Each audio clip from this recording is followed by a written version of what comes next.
E boa tarde para você. Hoje é quarta-feira, dia 7 de maio, e está começando o nosso Boletim Legislativo, nosso jornal com as principais notícias da Câmara e também da nossa cidade. Hoje a gente traz um alerta sobre a dengue que tem preocupado a região.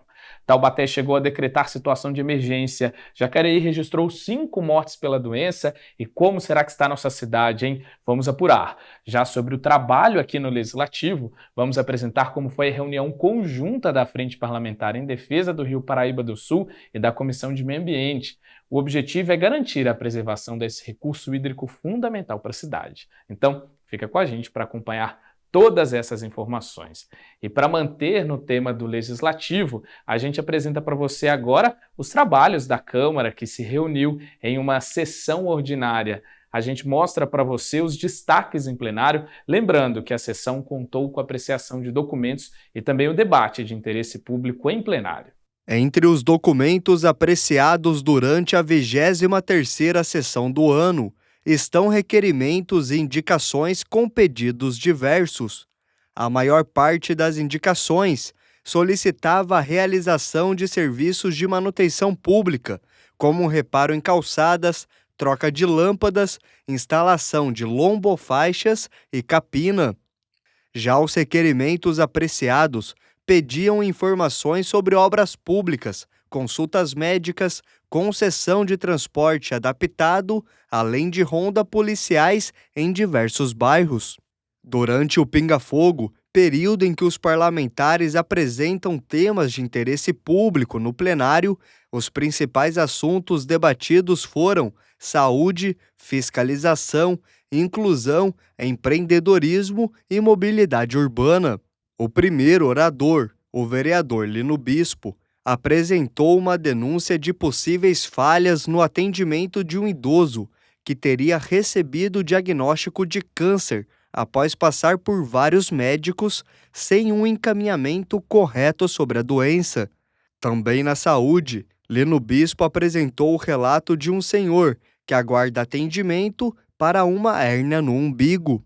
Já o vereador Roberto Chagas fez críticas ao trabalho de manutenção pública nas estradas da região norte, que estariam com problemas como mato alto e falta de capina. De acordo com o parlamentar, o mutirão foi anunciado para resolver a situação.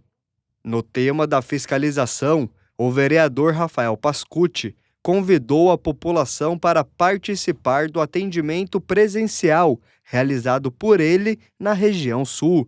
Segundo o parlamentar, todos os moradores que quiserem deixar uma sugestão, reclamação ou tirar dúvida são ouvidos. Outro parlamentar, o vereador Sérgio Camargo, cobrou urgência na retomada do fornecimento de água para uma moradora que teria tido o serviço cortado por uma possível retaliação do poder público. Segundo o parlamentar, uma liminar da Justiça já determinou o retorno do abastecimento de água, mas sem uma posição por parte da Prefeitura. E a inclusão foi o assunto abordado pelo vereador Sena. Ele citou a situação de familiares de autistas que estariam tendo dificuldades na busca por atendimentos e defendeu a construção da Casa de Autista, um centro de referência para pessoas com TEA. Também no Pinga-Fogo, a vereadora Amélia Naomi fez um balanço de ações do governo federal em diversas frentes, como educação, emprego e economia. Segundo Amélia, essas ações têm impactado positivamente São José, como as obras da Dutra e ampliação da Revap. No uso da tribuna, o vereador Fernando Petit destacou o trabalho das empresas juniores da nossa região, que irão participar de um evento estadual focado em inovações e soluções no ramo do empreendedorismo. Petit também citou a campanha Maio Amarelo, pautada na educação no trânsito, e pediu consciência dos motoristas no respeito à faixa de pedestre.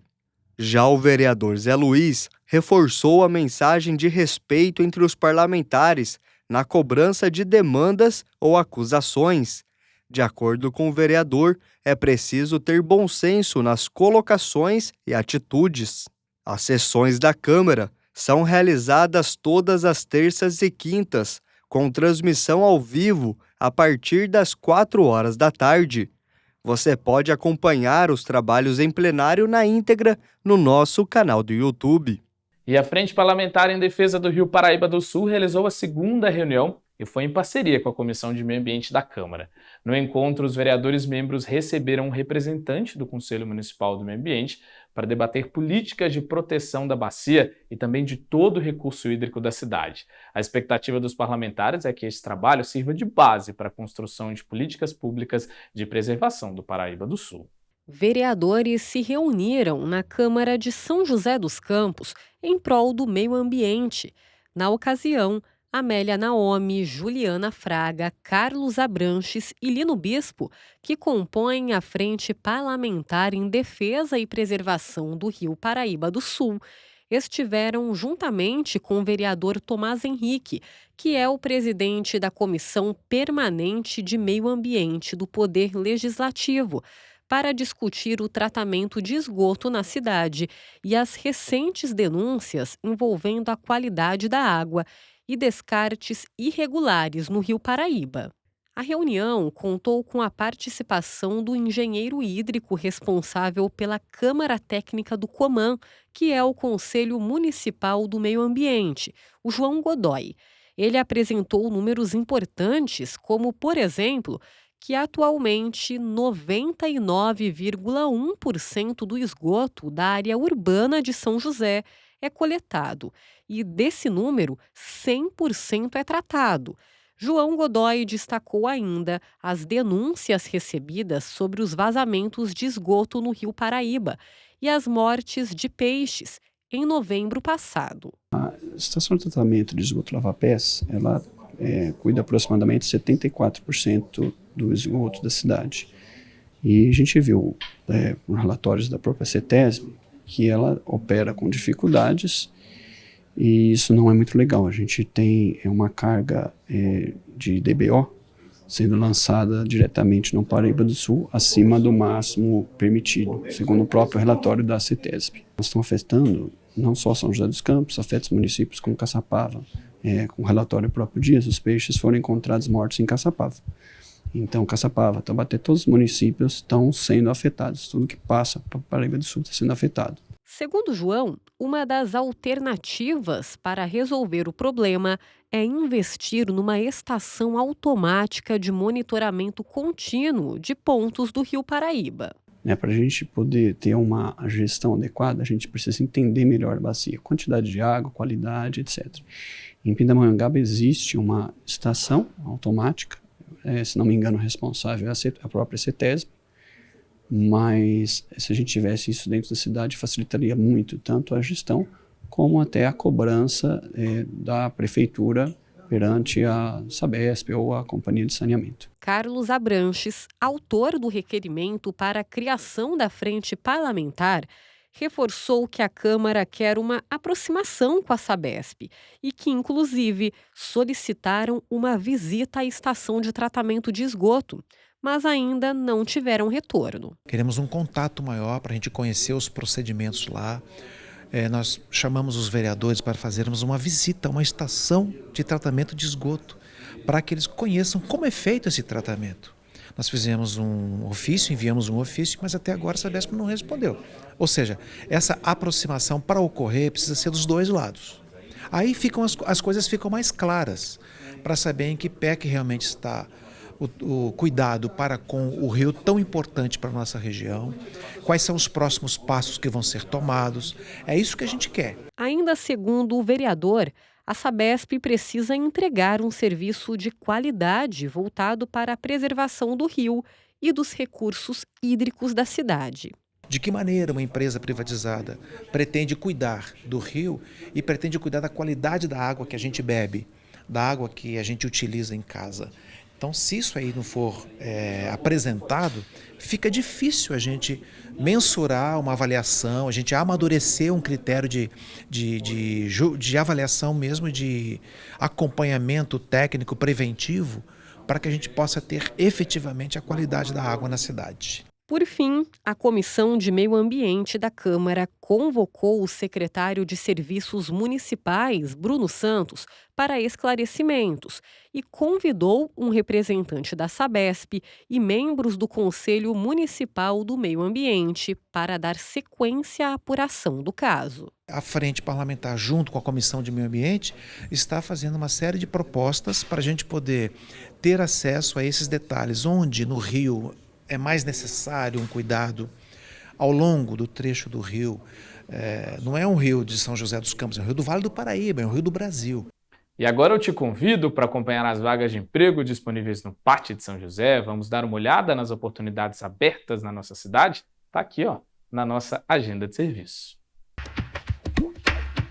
O PAT, Posto de Atendimento ao Trabalhador de São José dos Campos, tem oportunidade de emprego para açougueiro, ajudante de cabista, ajudante de carga e descarga de mercadoria, ajudante de churrasqueiro, ajudante de cozinha, ajudante de gasista, ajudante de motorista, ajudante de obras, ajudante de serralheiro, aplicador de manta asfáltica, assistente de vendas, atendente de lanchonete, atendente de padaria, auxiliar de cozinha, auxiliar de limpeza, auxiliar de logística, balconista de açougue, chefe de serviços de limpeza, cobrador interno, consultor de vendas, copeiro, corretor de imóveis, cortador de roupas, costureira, cozinheiro de restaurante, cozinheiro, empregado doméstico nos serviços gerais, encarregado de obras, faxineiro, garçom, mecânico de automóvel, montador de estruturas metálicas, montador instalador de acessórios, motorista de caminhão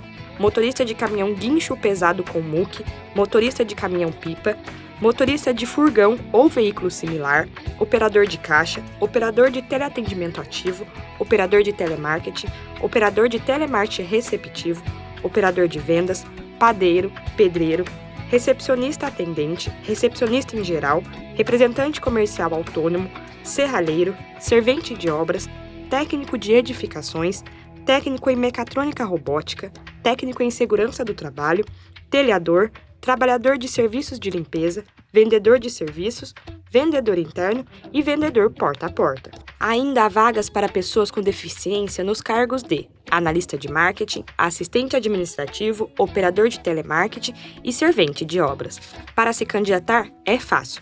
É só comparecer ao PAT levando RG, CPF, carteira de trabalho e o cartão cidadão. O PAT fica na Praça Afonso Pena, número 175, no centro. E se o seu sonho é empreender, a gente também te ajuda. Toda quarta apresentamos dicas importantes sobre como abrir e manter um negócio. E o melhor, informações de quem entende do assunto, os analistas do Sebrae, está no nosso Empreende Sebrae.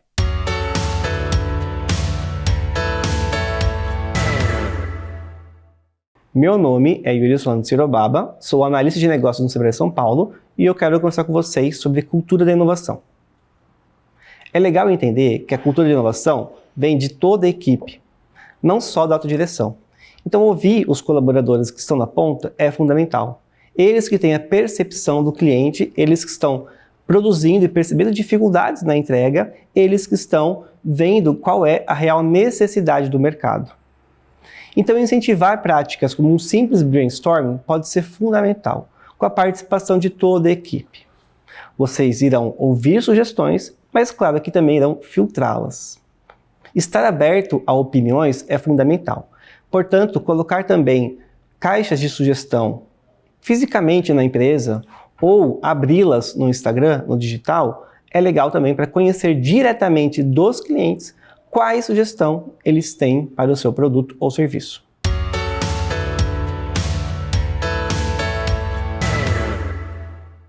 E pessoal, nossa região está em alerta por conta da dengue. Depois de Jacareí, Taubaté também decretou estado de emergência por conta do aumento no número de casos. São municípios próximos aqui de São José e por isso a gente foi apurar como está a situação da nossa cidade no enfrentamento e controle da doença.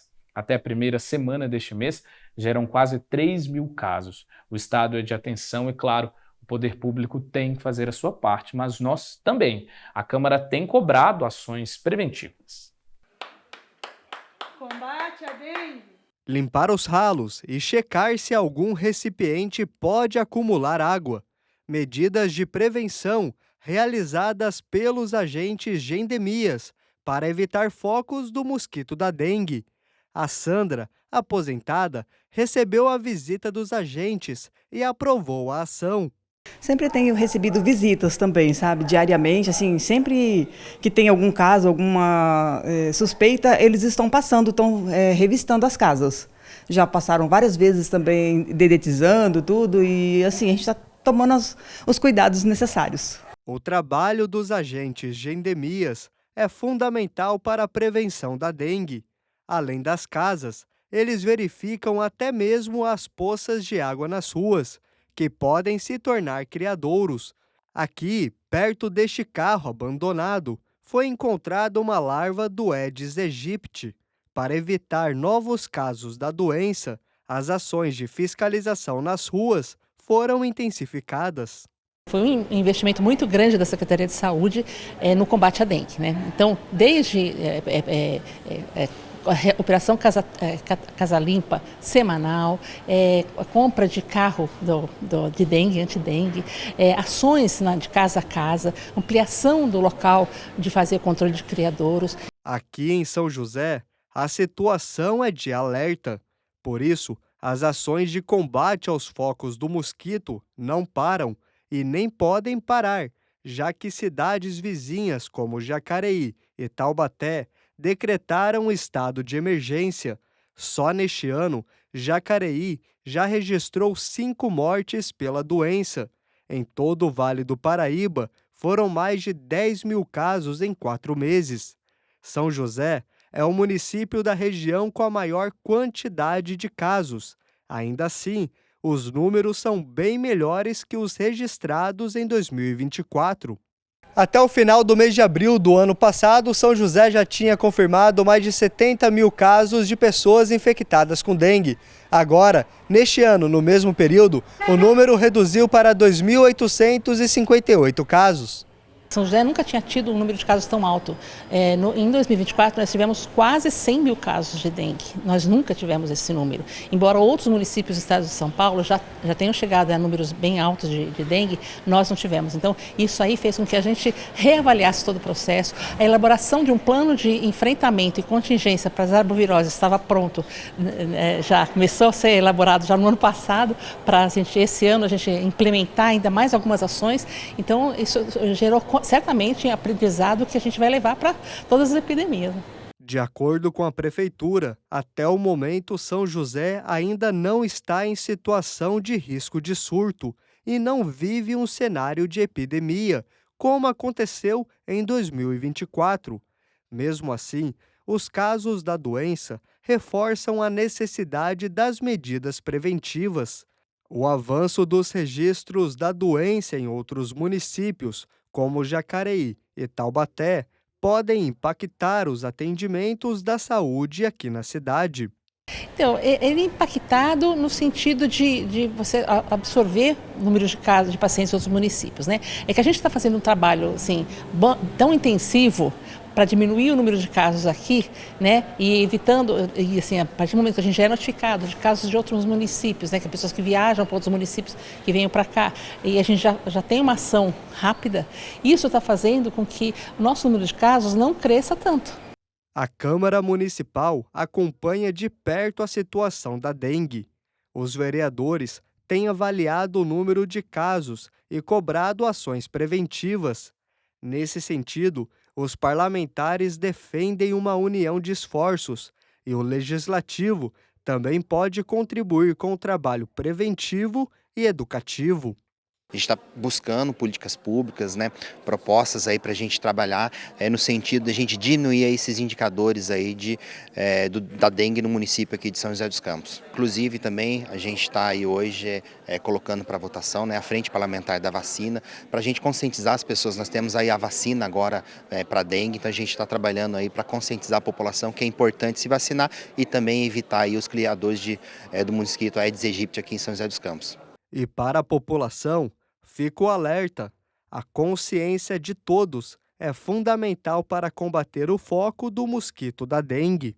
O ano passado já teve um número alto e esse ano a gente vem acompanhando que está elevando o número aí dos casos de pessoas, né, com a dengue. Então a gente pede mais uma vez para as pessoas verificarem suas calhas, não deixar nenhum volume de água, potes, né, garrafas, PETs que possam acumular água, porque é onde o mosquito ali, né, se prolifera e acaba aí chegando nas pessoas e contaminando a população. Pessoal, como a gente viu na reportagem, as ações preventivas dependem da gente. Inclusive, para os jovens, já está disponível a vacina contra a dengue, que a gente espera que em breve também possa ficar disponível para todas as idades. E falando em imunização, tivemos uma ótima notícia, que foi a aprovação da Anvisa para a vacina contra a chikungunya, que é transmitida pelo Aedes aegypti, o mesmo mosquito da dengue. Claro que até ser disponibilizada para toda a população e fazer parte do Programa Nacional de Imunização, ainda tem algumas etapas, mas a gente já fica esperançoso com essa nova forma de prevenção. Bom, essa é a primeira vacina aprovada aqui no Brasil contra essa doença, o que significa um grande marco para a saúde pública, já que é uma doença que aflige o Brasil há algum tempo. Só no ano passado foram mais de 200 mil casos prováveis da doença e mais de 200 mortes. Então, ter uma vacina contra essa doença é muito importante. Essa vacina foi inicialmente desenvolvida pela Valneva. Ela usa uma tecnologia de vírus atenuado, ou seja, a gente transforma o vírus da doença para que ele não cause mais a doença, mas que mantenha a ativação do sistema imune. E o Butantan participou tanto fazendo estudos clínicos aqui no Brasil, ou seja, a gente participou da execução do estudo para adolescentes, mas também recebeu essa tecnologia. Então aqui agora a gente consegue formular, envasar essa vacina, e essa parceria segue até que haja essa transferência total. Bom, agora essa vacina tem que ser submetida para uma avaliação da Câmara de Medicamentos, que vai definir o preço máximo ao consumidor. E com esse preço é que a gente começa as negociações com o Ministério da Saúde, né? O Ministério, a gente já sabe pelas conversas que pretende disponibilizar essa vacina em regiões onde o vírus circula mais ou tem maior chance de casos da doença. Mas a incorporação no Programa Nacional de Imunização depende do preço e dessa negociação que a gente vai fazer com o Ministério. E a gente segue o jornal para saber como fica o tempo na tarde desta quarta e também amanhã, quinta-feira. Tudo isso a gente confere na previsão. Na tarde desta quarta-feira, o tempo se mantém ensolarado e com bastante nuvens no céu. A máxima será de 27 e a mínima de 13 graus. Já amanhã, quinta-feira, o tempo segue parecido com hoje. O sol aparece em meio ao tempo nublado e não há chance de chuva. A máxima prevista será de 27 com mínima de 17 graus. E é isso, pessoal, tá no fim o Boletim Legislativo. Eu agradeço pela sua companhia e amanhã às 2 horas da tarde a gente tem um novo encontro, hein? Nossas redes sociais estão aqui na tela, então pelo @tvcâmara_sjc você acessa o nosso Instagram, Facebook e também YouTube. A seguir tem o Hora do Esporte. Até mais!